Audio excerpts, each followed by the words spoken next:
নমস্কার বন্ধুরা, আমি পিঙ্কি। আমার চ্যানেলে জানাই সবাইকে স্বাগত। আরেকটা ছোট্ট মিনি ব্লগ নিয়ে এসেছি আপনাদের কাছে।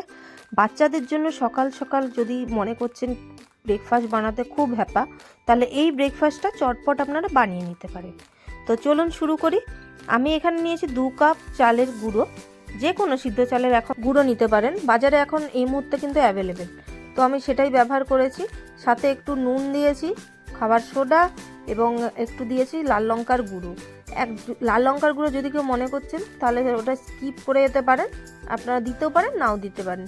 সঙ্গে গাজরকে গ্রেট করে দিয়েছি আর কিছু সামান্য কুচনো ধনেপাতা। আর হালকা উষ্ণ জল গরম করে আপনারা এখানে দিয়ে দেবেন। জলের রেশিওটা সবসময় ডবল হবে, মানে 2 কাপ যদি আপনি চালের গুঁড়ি নিচ্ছেন তাহলে সেখানে 2 কাপেরও বেশি, মানে 2.5 কাপ মতো আপনারা হালকা উষ্ণ জল ব্যবহার করবেন। আর সাথে একটা ডিম ফেটিয়ে দিয়ে দিলাম ও সামান্য একটু চিনি স্বাদের জন্য। তো বন্ধুরা, এইভাবে পুরো একবারে ভালো করে ফেটিয়ে একবারে নিতে হবে, যাতে চালের গুঁড়িটা আর এই ডিমটা যেন একসাথে মানে আপনার মিশ্রণটা মানে রেডি হয়ে যায়। লাস্টে দিচ্ছি চাট মশলা, এটাতে খেতে খুব টেস্টি হবে। তো কড়াই একটা প্যান গরম করে নিলাম, তাতে সামান্য একটু তেল দিলাম। আপনারা এখানে ব্রাশ দিয়েও আপনারা তেলটা দিয়ে দিতে পারেন, মানে লাগিয়ে নিতে পারেন। আমার এখানে ব্রাশ নেই বলে আমি এইভাবে ব্যবহার করছি। আর যতক্ষণ না একটু গরম হবে ততক্ষণ পর্যন্ত একটু ওয়েট করতে হবে। তেলটা গরম হয়ে গেলে একবারে গ্যাসটা একদম লো করে দেবেন, কারণ এটা যদি মিডিয়ামেও রাখেন তাহলে কিন্তু পুড়ে যাবে। আর এরকম একটা হাতা দিয়ে চালের গুঁড়ির যে মিশ্রণটা রয়েছে সেটা আপনাকে এইভাবে ছড়িয়ে প্যানের মধ্যে দিয়ে দিতে হবে। তো প্যানটা একদম যেহেতু লো করা আছে, প্যানের এই মিশ্রণটা দেখবেন সাইড থেকে একটু একটু ছেড়ে ছেড়ে যখন গেছে তখন বুঝবেন এটা হয়ে গেছে।